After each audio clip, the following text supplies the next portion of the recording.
Hi, I'm Kim. Hi, and I'm Steve. Welcome to the Love Safety Net. The show today is about a subject that I've been a little bit shy about dealing with in the past. We're jumping right in. It's been tough for us, the deep end with this, isn't it? But it's actually dealing with parents and in-laws. And if you're in a family that is dysfunctional, where the people in the family have narcissistic and codependent tendencies, you can probably bet money on the fact that your parents and your in-laws have some dysfunctional patterns in their behaviour as well. And this is why getting together with them, particularly at this time of the year, really can become a bit of a tinderbox for things to just, escalate and get out of hand. It's often, you'll find that a lot of the worst behaviour that can happen, a lot of the worst stuff you're not enjoying in your partner will be evident in their parents, or one of their parents, or both of their parents. So it kind of like all the worst stuff you don't like about your partner becomes amplified. And then if you still have trouble knowing how to deal with your own parents, like I think a lot of us do, what hope have you got? Well, absolutely. So you have to have a strategy. There has to be a strategy. Yeah. And it's exciting talking about this now because it is holiday season right now while we're recording this and hopefully sending it out very soon. Holiday season, we're right in the middle of it now. So what better time to prepare? So Kim, you've got a really good list here. Should we jump straight into it? Yes. Can you read it out for us, Steve? I can. So these are sort of some of the problems that you're likely to encounter around the time, aren't they? This is a bit of a list that Kim's put together. Not comprehensive by any means, but it'll get us sort of thinking along the right lines, I'm sure. So the first one I think is pretty tough, and that one is parents who compete for your kids' affection and try and get them to side against you. So we're talking about grandparents who try and get their grandkids against their parents, right? And we see this all the time. We were just watching with our kids a really funny Bill Cosby sketch about this the other day, weren't we, Steve? Yeah, that was good. On the funny. internet. And my kids actually, they've seen that sketch before. They actually really like it. They are asked to see it because they think it's so funny. What is there? There's a really funny line in it when he says about his mother. He says, she's not the same woman that she was when she was raising me. She's old woman trying to get into heaven. That's right. Which, that was a good joke. Yeah, maybe he had to be there. But I hope you sort of get the feeling of what I'm saying is she's changed. I think that was the big joke on it. She's changed and she's trying to get into heaven now. Yeah. Very funny. Because this is the thing, we'll grow up with parents that may have been very strict with us. Very strict with their rules. They expected to be treated as in charge. And then when we become parents and we've got our own kids, suddenly they don't let us have any authority with their kids at all. Yeah. Well, unfortunately, that's been a little bit of our experience, hasn't it, Steve? It has, absolutely. And we've had to really fight long and hard to set boundaries with our parents. And look, it's, you're walking on eggshells, aren't you? It's really tough because you've got all your own emotional stuff going on that's hard to deal with even when you're an adult. And then you see a similar pattern which is more destructive with your own kids. And it's really nerve-wracking. It's very tough to deal with. But over the years, Kim, I think it's brought us closer, hasn't it? Definitely. I mean, the interesting thing for me is that Kim and I have actually become a better and stronger unit after more of this abuse that our parents start to dish out has become more evident and clearer to us, that it's brought us closer, being able to deal with it and protect ourselves. We'll get more into the solutions for this in a minute because we can't, the problems we could talk about all day. But it really is about preparing, isn't it? And the more that we've learned to prepare and the more we've learned to practice and the more we've learned to anticipate where there is going to be trouble or where there is likely to be trouble, it has brought us together, certainly.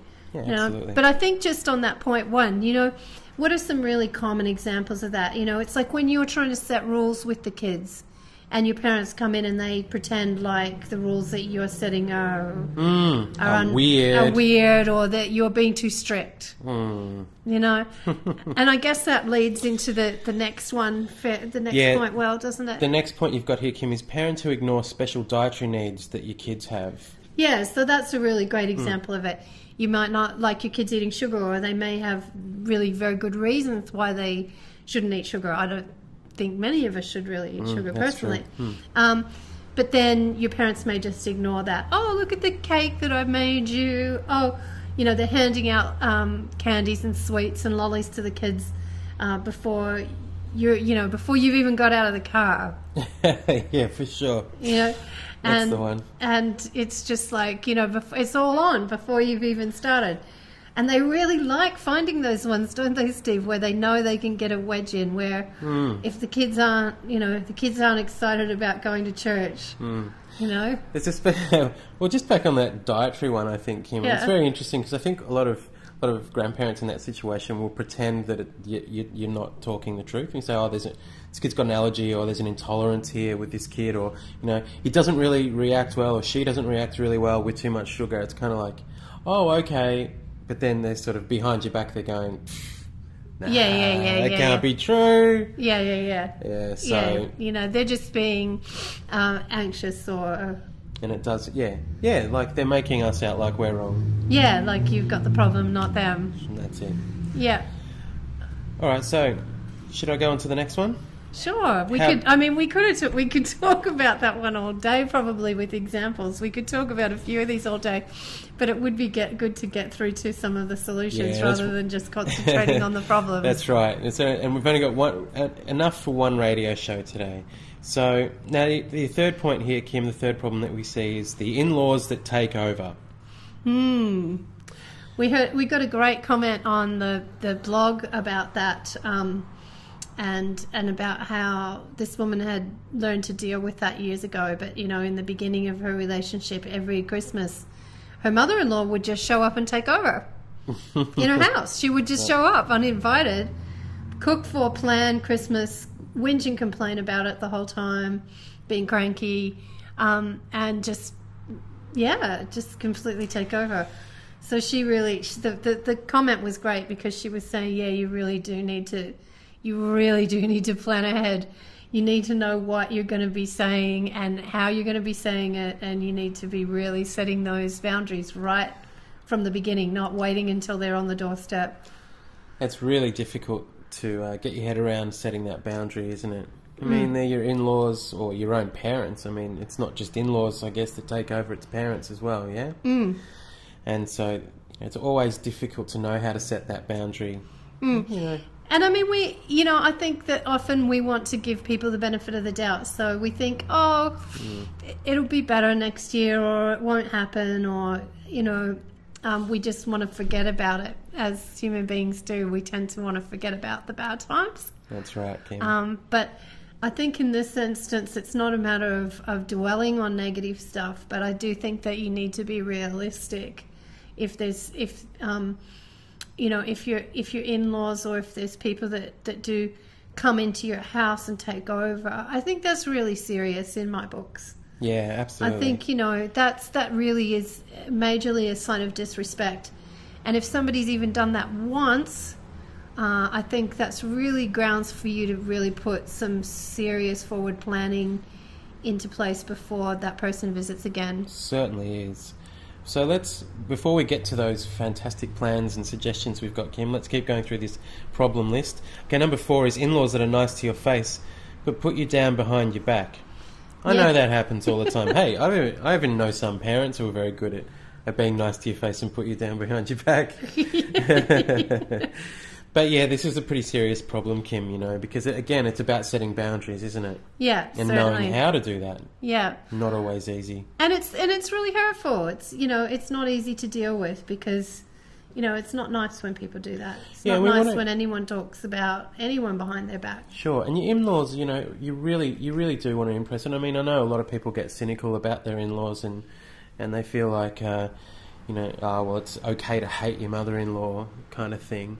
But, you really do deep down always want to impress them, right? And you don't want to be put down by them. And when you do feel disrespected by your in-laws, it's very hurtful and a very emotional, scenario to find yourself in that's difficult to deal with, huh? Yeah, definitely hurtful.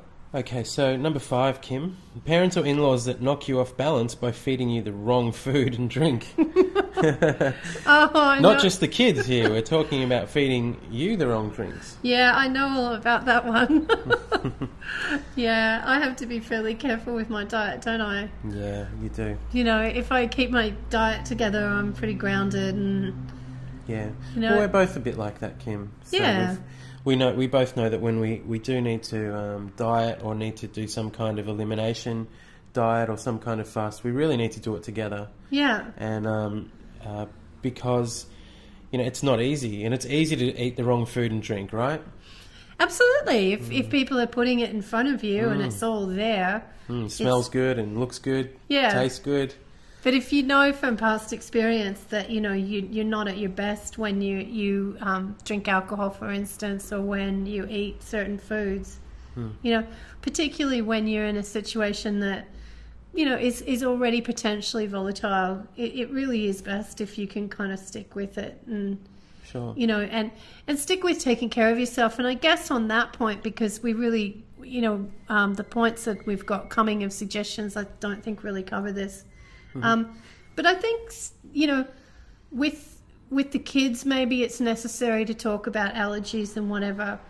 But with yourself, I mean, I know that you've found this true. You know, when we tell people that we're not drinking, for instance, or we tell people that we're, you know, eating in a particular way, it tends to not go down real well with people. People just kind of think, oh, you're being a party pooper and you're not real fun. And we really learned from a friend of ours a better way to deal with that, I think. And that is, she's great, you know, because she always just looks like the life of the party.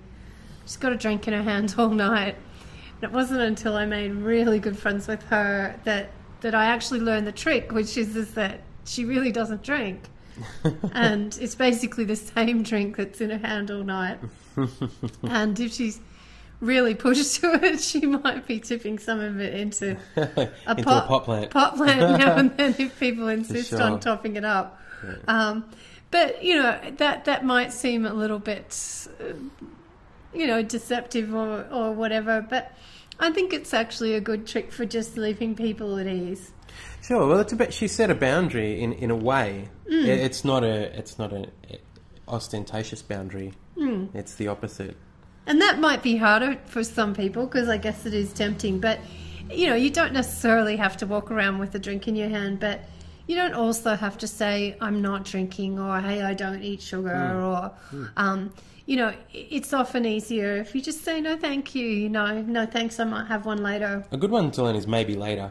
Yeah. You know, I've learnt to say that a bit, you know. Yeah. With guys who offer me a beer, maybe later. Yeah, maybe later. And then people relax and they don't feel like they need to sort of push it on you. Absolutely. Because I know particularly in Australia, it's a real drinking culture over here, isn't it? Big time, yeah. Yeah, and anyone who doesn't drink is actually considered a little bit suspect. Yeah, absolutely. Yeah. People do wonder about you. They wonder really bad things. Yeah. Well, maybe they feel a little bit self-conscious because they think, hang on, if they're not drinking, they might remember the stuff I was saying. That's a good theory, that one. Hey, we could do an alcohol radio show. Yeah, but all on its own, couldn't we? Yeah, but that's not what this is about today, is it? Did we skip past number 6 there? Oh, did we? Okay. Yeah, I think we did. So number 6 is parents and in-laws that set a bad example for your kids. Hey, so that's a really big one, Kim. Yeah. Because, you know, we really is about, you know, we know a lot about with our work that we do, that Kim and I, with the books that we write and with the services we provide, really is we really do encourage vertical attachment. So we encourage that, and that is, if you're not sure about it, is about having those connections with children, grandchildren and great-grandchildren if they're around, and then uncles and aunties and other kinds of branches of a family. The opposite of peer groups. So it's a real concept of that we talk about a lot in other shows. We won't go into it now, but about how we really need that kind of vertical attachment. So there is those different levels of connections in the families that are from different age brackets, and that's how we learn from each other. Not just grandkids learning from their grandchildren, but grandchildren teaching their grandparents stuff as well. You said that the wrong way around. Oh. You said not grandchildren learning from their grandchildren. Oh, okay. So not just grandchildren learning from their grandparents. That's it. Grandparents learning from their grandchildren as well. Yeah. that there is those different sorts of, and we learn from those experiences in a positive way. But I mean, primarily vertical attachment is about that people should learn about the world from people older than them that have had more experience. But obviously, for that to happen, the people that are older need to actually be a good example. Yeah, absolutely. You know, if the older people are still immature and irresponsible, they're not going to be the best example for that. Yeah, you see a lot of that around. I do, Kim, where you see old people that haven't really grown up and matured as best they probably could. Yeah. That various factors and situations have led them to be immature in their old age. So sometimes, you know, the only way that you can really get around this, or the only way it can be remedied, is you may need to find other role models, other older role models for yourself or for your kids. And we always are recommending this. We're always suggesting this. And even if things over time work out and your relationship with your parents improves, as we hope it really will, from you working through the advice that we have to offer and the steps in our ebooks, I still don't think it hurts to have that around. I mean, we've really made an effort to form even a bit of a network of older people in our lives that sort of, you know, we look up to and that we think do live by values and ethics that we admire. Isn't that right? Absolutely. And it's taken us time and it's been difficult. But, you know, we've known that it's important. And just as our kids are growing up now, we're really seeing we're seeing the benefits of that, of building that network now, aren't we? Yeah. We're seeing that as the kids grow up, we trust them more, and there are other people that they need to be, you know, doing activities with and trusting and just in the community around us. There's other people looking out for them and keeping an eye on what they're doing, and yeah. So I think that last point is really what's really important about, you know, you do have to watch out if your parents or if the older people around your family are being a bad influence, you know, and are bad role models for yourself as well as your kids. And don't forget, you can question, you know, older people. You know, it's not always easy to do, but it's always going to think, oh, I wonder if that's really grandmotherly behaviour. Anyway. I'd like to see you get away with that with my mum. Well, anyway, we're not going to go there, are we, Kim? Hey, look, Kim, you've got these amazing, amazing lists now. We've just gone through some of the problems, so let's just take it back to some of the solutions. So let's get back to the scenario that you're talking about. You know, we're at the family gathering, and there's a lot of people, all the extended families there. It's all happening. So the number one bit of advice Kim recommends is do not go off on your own and hide. Can you talk from first-hand experience here, Kim? I'm so glad that you actually just committed yourself to number one, because I was looking at the list going, where are we going to start? They're all so important. Which one do we go first? But anyway, we'll just start with what we've got and we'll go first there. So, yeah, don't go off on your own and hide. And, I mean, it's really, really tempting and easy to want to do. It's easy to want to just say, I'll just send the kids with my partner to the in-laws for Christmas and I'll just stay home by myself and do some gardening. Okay, really tempting. Good solution. Maybe not.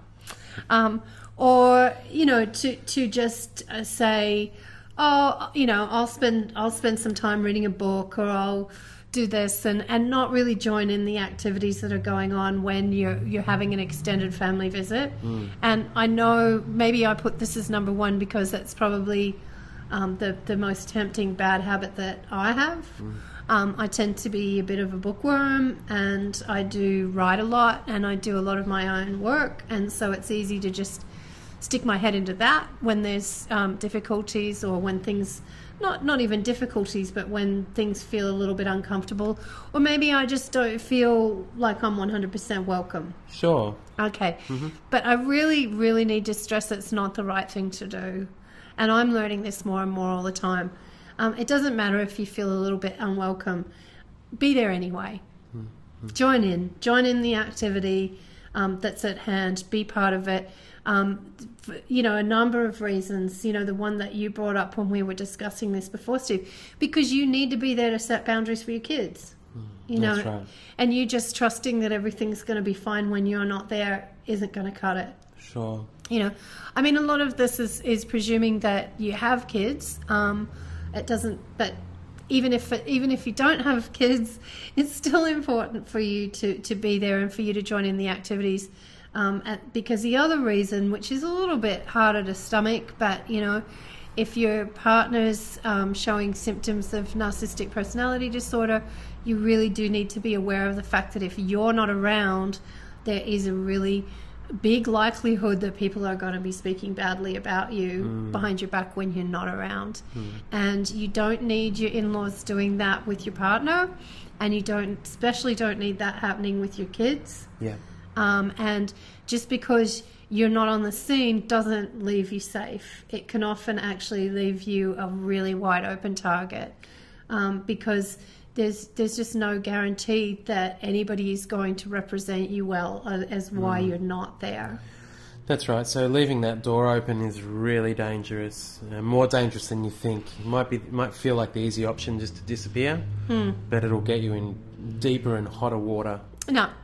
Put your armor on, get your confidence together, and that gets to our next point, which is plan, practice, and prepare. That's good. 3 Ps, Kim. Yeah. Plan ahead, practice, and prepare. Yeah.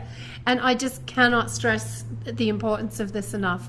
We're going to be doing a lot of shows and more material as Christmas gets closer and as we get further into the holidays.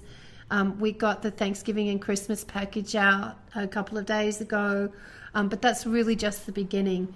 I'm really hoping that more and more people will start writing in and leaving comments on the blog. That, you know, soon I'm going to be starting some discussion groups on Google+, and that we all together really start coming up with some good strategies and ideas of how to practice and plan new ways of doing stuff.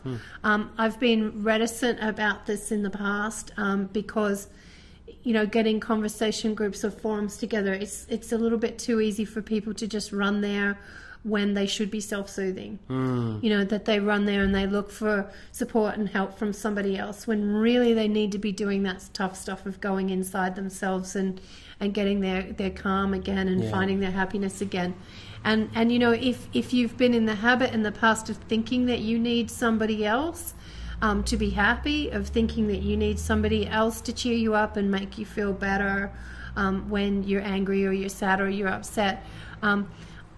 I just cannot stress how important it is for you to at least think about changing that habit. I think that's probably the one, you know, misunderstanding that we have, human beings have about their emotions, that probably causes us more pain than just about anything in life, I'd say, because you really are capable of calming yourself down. You really are capable of finding your own happiness from inside yourself, and you really don't need as much love and attention and affection and help from other people as you believe that you do. And I can say that with authority because, you know, I really had to nearly hit rock bottom in my life before I started digging deep in myself and finding that that was true. And I find that really quite often with the people who write into us and the people who I speak to, that, you know, it's not, I mean, I remember a woman who was in jail. She had no money. She was in jail because her partner had told lies about her and had her put in jail. And so here she is in jail with nothing. And it wasn't until she hit that point that then she actually realized there isn't anybody else to turn to. I'm completely on my own. And in that time, she did that digging deep in herself and actually found, hey, I've got all this stuff here that's always been here that I can access by myself. And so that whole experience for her of being in jail actually turned into something really positive. You know, now don't let your life get to that point before you actually discover that you don't need other people to cheer you up. when you're upset. Anyway, I talk about self-soothing a lot, but that's really, really important. But at the same time, that doesn't replace, and that's different to planning ahead, practicing and preparing. Because, you know, you're not going to just in the moment have the new scripts that you need.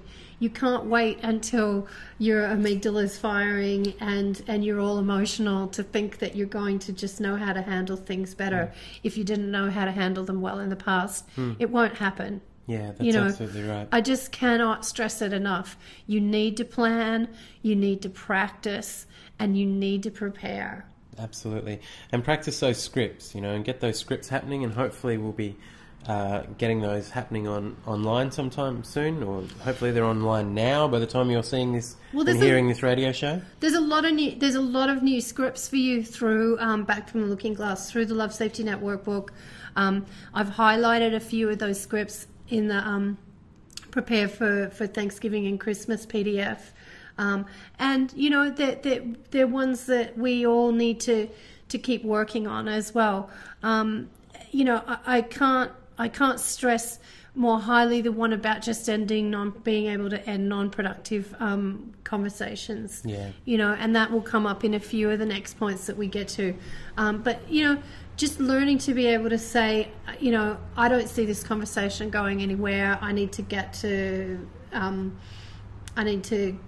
back to see the kids, or I need to, you know, get on with cooking dinner. Yeah, sure. I mean, that's one of my favorites because it does voice disapproval. There is that sort of, you know, I don't think this is going anywhere. There's that little bit of disapproval in it. It's not confrontational, but it really is. It is very confidently ending a conversation that you want to end and setting a boundary. Yeah.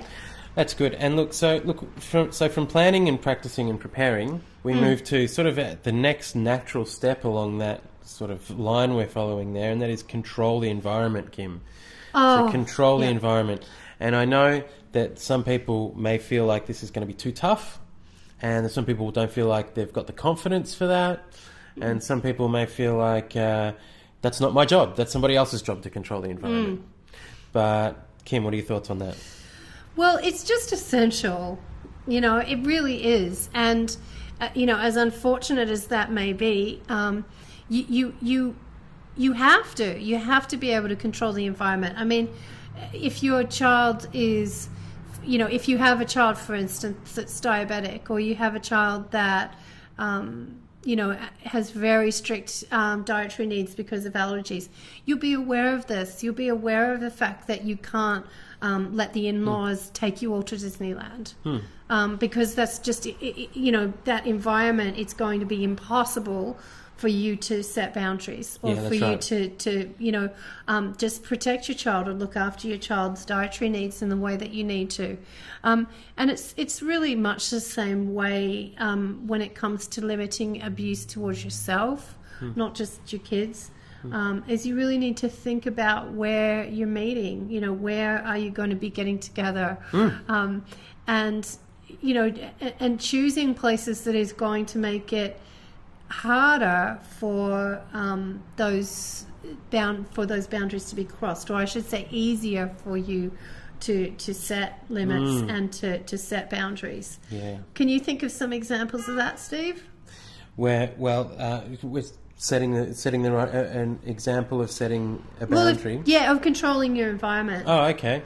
Of how you do that to help with parents and help with in-laws. Sure. Well, I guess, you know, one of the things, maybe there's a get-together and it's going to be at a certain restaurant. You can say, well, actually, I know a perfect restaurant. Yeah.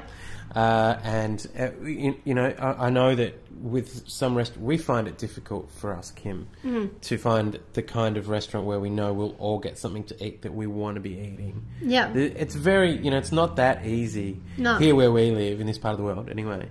I know it's different in different parts of the world. So that's one idea of just saying, I don't know, I can't think of another example. Can you? Well, I mean, say you've got in-laws from out of town. This is not our family, but I'm just thinking of an example, who are really real trouble. Because, I mean, this happens, you know, that they're drug addicts or alcoholics or, you know, whatever. I mean, you may say, great, you're coming on Sunday, meet us at church. Yeah. I don't know. I mean, that's taking it, I guess, to an extreme, but you really do have to think about, you know, how much room you can give that, or I mean, how much trust is there with the people that you're visiting? How much trust do you have with your parents and your in-laws? I mean, if the trust that you have is very small, if there's very little that you trust them with, because they've been really very abusive in the past, they've put you down, or they've really crossed your boundaries in lots of ways, you may the environment that you decide to get together in may need to be very controlled. Sure. And if they don't like that, well, anyway, we'll get to that in a minute. Yeah, and you really have to know. You really have to imagine what's going to happen. You know, you've got to use your imagination when you're setting this boundary and controlling the environment. You've got to imagine what kind of possible conflicts might arise there and be ready for it. And I guess at the other end of the scale is staying in their house, because if you decide that you're going to stay in somebody's house, you really are kind of accepting their house rules if you're under their roof. And it is going to be incredibly difficult for you to set your own limits and your own boundaries. Almost impossible, I'd say, Kim. And maybe almost impossible. So the kind offer of them saying, hey, you can stay with us, you don't have to be controversial or confrontational by saying, no, we can't do that because we don't trust you. Of course you're not going to do that. But you may say, oh, you know, I think that we'd probably both feel a lot more comfortable if we just had our own space, if you're honest about it and say, you know, we'll book in. Yeah, we'll book in a hotel down the road. Yeah, we'll book in a hotel down the road. We need a little bit more space, yeah. Because, you know, we also want a little bit of space to do our own thing as well. And then you're giving out that message that you are autonomous and that you are going to be making your own decisions on the visit. That's so important, Kim. That's just amazing. So look, we're going to have to really skip through the next three pretty quickly because we're running out of time. But the first one is don't get involved in talking about people behind their back. So just explain that one a little bit briefly, Kim. Well, that actually goes into the next one as well, which is don't get involved in arguments. Yeah, okay, cool. And that's what I was saying before about ending non-productive conversations and learning how to do that. Learning that if you feel uncomfortable with a conversation or where it's going, you really can end it. You can just say, oh, look at that over there, I better go and you can just be gone. Yeah. Or having that script ready, though, you know, being prepared for it, because I know you can get caught out, but if you're prepared, you won't get caught out. And that's what the planning, practice, and preparing is about: is getting these scripts ready, so that you really do have them in your mind. You've practiced them in your mind. Even better, you've practiced them with somebody else, so you've got them there when you need them. Because I think it really is probably the biggest difference, besides knowing how to self-soothe. They're probably the two biggest differences, I think, of people who get abused and people who don't end up in that situation. One is that people who don't find them in the situation of being abused by other people know how to self-soothe. The second is that they know how to end non-productive conversations. They know how to cut off a conversation if it's going somewhere that they don't feel happy about. And that really is very important when other people are talking about people behind their back, even if it's somebody that you don't like. It goes the wrong way, doesn't it? It never ends up being productive when somebody starts bitching about someone else, huh? Yeah. It always ends up bad. Yeah, it's not good. It's not a good thing to be involved with. And yeah, that's exactly it. It never goes anywhere good. Have the script ready to do that. You know, a good one is just, I've got to go make a phone call. Excuse me, I forgot, I've got to go make this phone call. Yeah. That's a good one because it gives you an excuse to leave the room because you don't want to make a phone call in front of everybody else. So I know it's a little bit dishonest, but you know, if you've got to that point where you need to end it, you need that script. It is just a good way to get out of it quickly. Yeah. If you don't have a better script, get a better one. Yeah. And then there's also the... You're really good at that. I don't have glasses though, Kim. It can get you in trouble too, though. Yeah, that's true. Which leads on to our last point.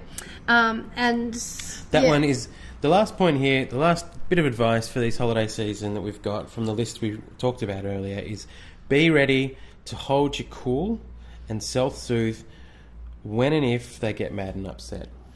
Yeah, because when you start learning to set boundaries better, when you start learning to end non-productive conversations, when you learn to start standing up for yourself and not letting other people take over and push you around, when you find the confidence and the courage to be there and start joining in the activities and not leaving room for people to tell stories about you behind your back. This is going to upset the apple cart. You know, there's a power shift that's going to happen here, and you have to be ready for that people aren't going to always be happy about it. They're going to push back because they're, you know, it's like if a boundary's a fence. If you start putting a fence up where somebody used to be able to just trample all over you, the first time you put the fence up, they're going to try all the harder to push that fence back down again, to say, hang on, there's no fence there. I'm used to being able to trample all over you. So when you first put the fence up is when it's really, you've got to actually anticipate that you're going to get some pressure coming back at you, and they're going to go, and they're going to go, no, I want to knock that fence down.